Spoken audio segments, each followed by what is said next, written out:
I think this is a really good example of how something can be true, because objectively it is true that those 121,000 ballots were not counted. But the whole story is not presented on social media. And so there's more to this story, that you need that context to understand exactly why these ballots weren't counted.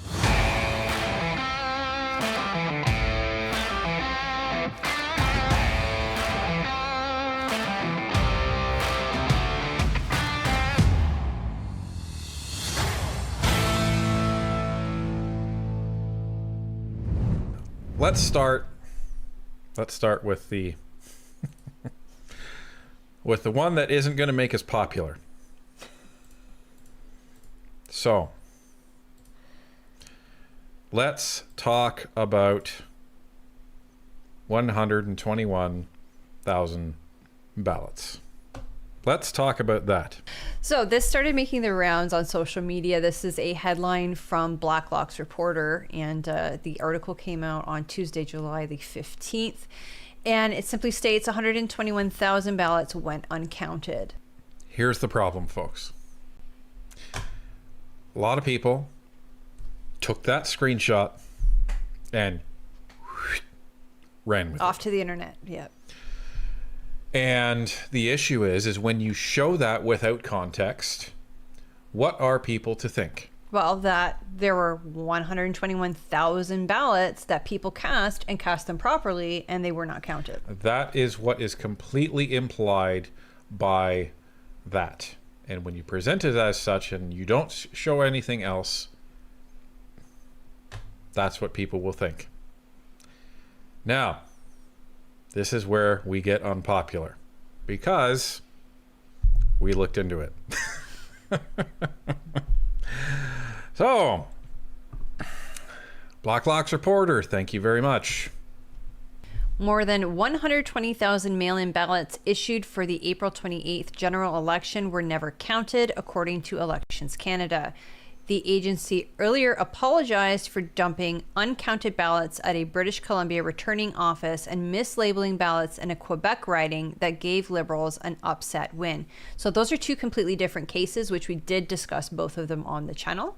If you like, I can try to look for the links to those after and paste them in the description so that you can go and look at those two things. Continuing on, it says, quote, special ballots are used when an elector votes by mail or when they vote in person at a local Elections Canada office, end quote. The agency wrote in a notice, data on special ballot voting kits. Quote, this does not include special ballots issued to electors voting through the Vote on Campus program from outside their electoral districts, end quote. A total of 1,321,449 mail-in ballots were issued at voters' request. Only 1,200,808 were counted. Elections Canada did not say whether the remaining 120,641 went unused or were late returns. The agency on May 7th apologized after 822 mail-in ballots cast in 74 contests nationwide were left uncounted at a returning office in Coquitlam, BC. Okay. So these are different issues. The 120,641 ballots that went unused or were late returns. 1.2 million, you mean? Oh, sorry, 120,000. I'll Thank shut you. up. Yes, you will. Is completely separate from that 822 that were lost in BC. And we need to look at this statement because this is the key part. Where it says, Elections Canada did not say whether the remaining 120,641 went unused or were late returns. What that means, and what that article is saying, is that there's two possibilities. I'm putting up like all of my hands. There's two possibilities. Either they were asked for and never returned, or they were asked for and returned late. Right, and Elections Canada specifies in no uncertain terms that It is your responsibility as the voter to make sure that your mail-in ballot gets back to them by the cutoff time. Now, what happens a lot is people assume that they have to mail their ballot by election day. Right. And so what ends up happening is those people that mail their ballot, they mailed them on April 28th, and Elections Canada would have received them early May. Because they didn't arrive before the election date actually ended, they can't be counted because the election polls have been closed everywhere. That's the problem. So let's continue the article and then we'll show you something else.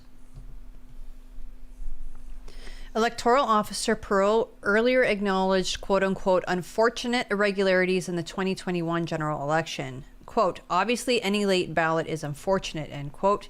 He testified at 2022 hearings of the House Affairs Committee. Records show in that year's election, 1.3 million voters requested mail-in ballots. Now remember, this was during COVID, and this was a record, I believe, for the number of mail-in ballots that were requested.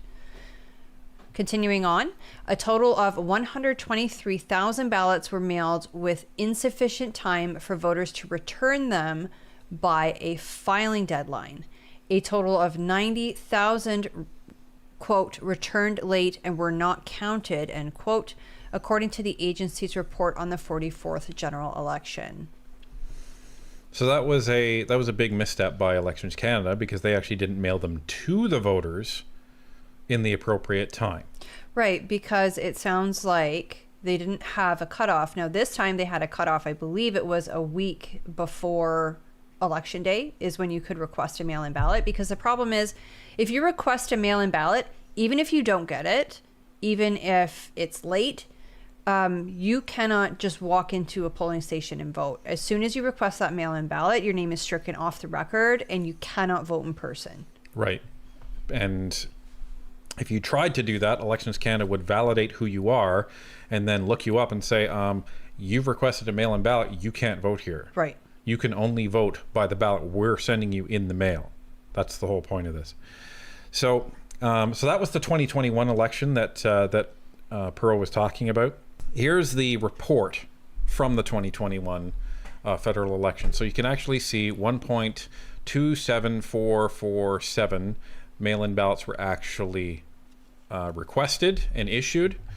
And if you look at the last two columns at the bottom, it says ballots returned late and not counted, 90,274, and then ballots not returned or canceled, 114,583. So it's not an anomaly that there's this many ballots that were, returned late or they weren't returned at all. The issue is we have to wait to see what Elections Canada final report is. And that usually comes out in the fall. So, well, I shouldn't say the fall. It comes out a certain number of months after the general election. And in this case, I believe they told me it's coming out in October. So it's not just, well, they didn't count them, because that's very, very misleading. That to me, if you just say, they didn't count them, that means Elections Canada received these ballots and chose not to count them for whatever reason. Well, and they were properly filled out and they were legitimate, Right. et cetera, et cetera, et cetera. But that's not the case here. The case here, and again, we won't know exactly how many were uncounted because they never got sent back to Elections Canada, and we won't know how many went uncounted because they arrived late to Elections Canada. But point being, they were not counted because either they didn't come back at all or they came back late. Now, when we look at the 121,000 that weren't counted, to Tanya's point, we need to understand why were they late or why didn't they get returned. Now, every election, tens of thousands of people request special ballots and never use them. That happens every election. The question is did something similar happen in the 2020 election now, where they were sent out and sent out late or whatever? We need to see what that report is going to entail after the full audit is completed, in order to understand that. And then we can then say, okay, what is the real problem, or is there a real problem here? So this is a quarter of the story, just this 121,000 number. We can't make a lot of judgment at all on this, because it's possible that half of these were people that just got them and didn't return them, and half of them misunderstood when they had to send them back, and those all arrived late. Well, and I think this is a really good example of how something can be true, because objectively it is true that those 121,000 ballots were not counted. But the whole story is not presented on social media, and so there's more to this story, that you need that context to understand exactly why these ballots weren't counted. Right. And having that context helps prevent us from making assumptions or getting upset about things that really we don't need to get upset about.